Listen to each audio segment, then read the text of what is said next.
আগামীকাল থেকে উত্তরবঙ্গে ন্যায়যাত্রা শুরু হবে রাহুল গান্ধীর, এবং তার আগে ছবিটা আপনাদের দেখাবো। একাধিক জায়গায় ধূপগুড়ি, ফালাকাটা, একাধিক জায়গায় কাট আউট ছেড়া হয়েছে, পোস্টার ছেড়া হয়েছে, ন্যায়যাত্রার পোস্টার ছেড়া হয়েছে। যে ছবি আপনারা দেখছেন, ন্যায়যাত্রা আগামীকাল থেকে শুরু করবেন রাহুল গান্ধী। তার আগে ধূপগুড়ির ছবি আপনাদের দেখাচ্ছি, যেখানে একাধিক জায়গায়, শুধু ধূপগুড়ি নয়, ফালাকাটাতেও দেখুন একই ছবি, কাট আউট, সেই কাট আউট ছিঁড়ে ফেলা হয়েছে, পোস্টার ছিঁড়ে ফেলা হয়েছে। আর এই নিয়েই রাজনৈতিক উত্তাপ বাড়ছে কিন্তু উত্তরবঙ্গে, কারণ আগামীকাল রাহুলের ন্যায়যাত্রা শুরু হবে এবং আগামীকাল মুখ্যমন্ত্রী মমতা বন্দ্যোপাধ্যায়ও যাবেন উত্তরবঙ্গে। সরাসরি চলে যাব, ইরণ রায়বর্মন রয়েছে আমার সঙ্গে, ইরণের সঙ্গে কথা বলবো।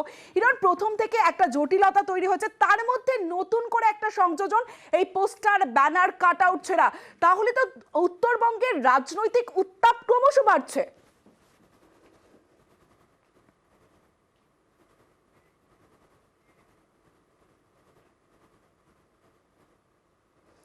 ইরনের কাছে আমি আসবো, তার আগে যে ছবি আপনাদের দেখাচ্ছি, ফালাকাটা, ধূপগুড়িতে ছেঁড়া হলো ন্যায়যাত্রার পোস্টার, একাধিক জায়গায় পোস্টার ছেঁড়া হয়েছে।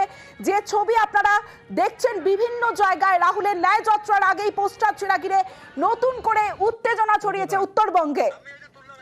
আগামীকাল ধূপগুড়ি হয়ে জলপাইগুড়িতে ন্যায়যাত্রা। আবারও সরাসরি চলে যাবো, ইরণ রয়েছে আমার সঙ্গে, ইরণের সঙ্গে কথা বলবো। ইরণ, তুমি যেমনটা বলছিলে, কেন শুধু উত্তর কেন তুমি বলছিলে যেমন উত্তর উত্তাপ, আমি বলছি উত্তর নয়, বাংলা জুড়ে উত্তাপ বইছে। তার কারণ রাহুল গান্ধীর যে ন্যায়যাত্রা ইতিমধ্যেই বক্সিরহাট থেকে অসম এবং বাংলা সীমান্ত থেকে দুদিন আগে প্রবেশ করেছিল, দুদিন ছুটি ছিল। আগামীকাল থেকে আবার যেটা জলপাইগুড়ি থেকে শিলিগুড়ি হয়ে উত্তর দিনাজপুর হয়ে যেটা বিহারে প্রবেশ করার কথা, সেটা কিন্তু ইতিমধ্যেই কংগ্রেসের তরফ থেকে যে অভিযোগ ছিল প্রশাসনিক দিকে, যে তারা সহযোগিতা করছে না, কোনো রকম অনুমতি দিচ্ছে না।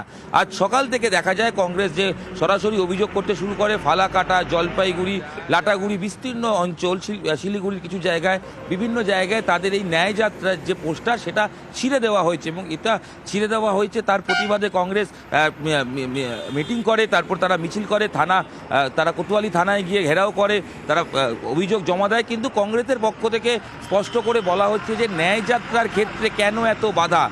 সরাসরি তারা অভিযোগ তুলছেন তৃণমূল কংগ্রেসের দিকে, এবং বারবার অধীর চৌধুরী তিনি যেটা আজকেও বলেছেন, তাতে স্পষ্ট করেছেন যে রাহুল গান্ধী কিন্তু কোনো ভোটমুখী যাত্রা করছেন না, অন্যায়ের বিরুদ্ধে ন্যায়যাত্রা করছেন। এবং বাংলার অতিথি রাহুল গান্ধী, সেই রাহুল গান্ধীকে কেন এইভাবে বারবার বাধার সামনে পড়তে হচ্ছে, বা কংগ্রেসের এই যে কর্মসূচি তাকে কেন বারবার বাধার সৃষ্টি করা হচ্ছে, এটা কিন্তু অধীর চৌধুরী যেমন প্রশ্ন তুলেছেন, সেরকম কিন্তু কংগ্রেসের হাইকমান্ড মল্লিকার্জুন খার্গে তিনিও কিন্তু মুখ্যমন্ত্রীকে চিঠি লিখে জানিয়েছেন বা অনুরোধ করেছেন, যদি স্পষ্ট করে বলা যায় যে যাতে ন্যায়যাত্রা কোনো বাধা না পায়। এবং সেই চিঠিতে কিন্তু অবশ্যই উল্লেখ রয়েছে সম্পর্কের কথা, মমতা বন্দ্যোপাধ্যায় গান্ধী পরিবারের সম্পর্কের কথা, এবং যাতে এই ন্যায়যাত্রা সুষ্ঠুভাবে করা যায় সেটা অনুরোধও কিন্তু করেছে। কিন্তু এখনও পর্যন্ত প্রশাসনের পক্ষ থেকে এই ন্যায়যাত্রা আগামীকাল যেটা রয়েছে তার কোনো অনুমতি অফিসিয়ালি দেওয়া হয়নি। যদিও কংগ্রেস এই ন্যায়যাত্রা করবে, আগামীকাল সকালেই রাহুল গান্ধী আবার চলে আসছে, এবং দুপুর 2টো থেকে জলপাইগুড়ি পিডব্লিউডি মোড় থেকে এই ন্যায়যাত্রা পুনরায় শুরু হবে। তবে পশ্চিমবঙ্গের ন্যায়যাত্রাকে ঘিরে জটিলতা কিন্তু ক্রমশ, যেটা আগেও ছিল, আজকে রাতেও পর্যন্ত রয়েছে। দেখা যাক আগামীকাল সকালে এর অন্য কোনো ডেভেলপমেন্ট হয় নাকি এই ন্যায়যাত্রা সুষ্ঠুভাবেই বাংলা থেকে বিহারের পথে এগিয়ে যেতে পারে। বেশ নজর থাকবে ইরণ। আর এই পোস্টার ঘিরে রাজনৈতিক তরজা, রাজ্যে ভারত জোড়ো ন্যায়যাত্রায় প্রথম থেকেই বাধা দেওয়ার অভিযোগ অধীর চৌধুরীর। অধীরের মন্তব্যের পাল্টা আক্রমণ ফেরহাদ হাকিমের। বক্সিরহাট থেকে শুরু হয়েছে নানা রকমের প্রতিবন্ধকতা তৈরি করার। রাহুল গান্ধীর নেতৃত্বে যে ন্যায়যাত্রা, তার পোস্টার ছিঁড়ছে, তার কাট আউট ছিঁড়ছে, কর্মীদেরকে মারধর করছে, যাতে রাহুল গান্ধীর এই ন্যায়যাত্রায় মানুষ অংশগ্রহণ করতে ভয় পায়। এর থেকে নিন্দার আর কিছু তো হতে পারে না। আমরা একটাই কথা বলবো বাংলার সরকারকে বা সরকারি দলকে, যে আমাদের সঙ্গে যা খুশি আপনারা করে নিন, আমাদের কোনো আপত্তি নেই, কিন্তু রাহুল গান্ধী এই মুহূর্তে বাংলার অতিথি। কিন্তু আপনাদের রাজনৈতিক বক্তব্য থাকতে পারে, এক কথায় যাকে বলে রাজনৈতিক অসভ্যতা কেন হচ্ছে, কারা করছে, কিভাবে হচ্ছে, পশ্চিমবঙ্গ সরকারকে তা দেখতে নিশ্চয়ই বলবো। কেন তৃণমূল কংগ্রেস ছুটতে যাবে কেন? হঠাৎ কংগ্রেসের এটা মনে হলো কেন? বিজেপি ছিড়বে না, তৃণমূল কংগ্রেস ছিড়বে? রাহুল গান্ধী কি তৃণমূল কংগ্রেসের বিরুদ্ধে করছে? আসলে এখানকার কংগ্রেস বিজেপির ফ্ল্যাগটা নিতে খালি বাকি রেখেছে।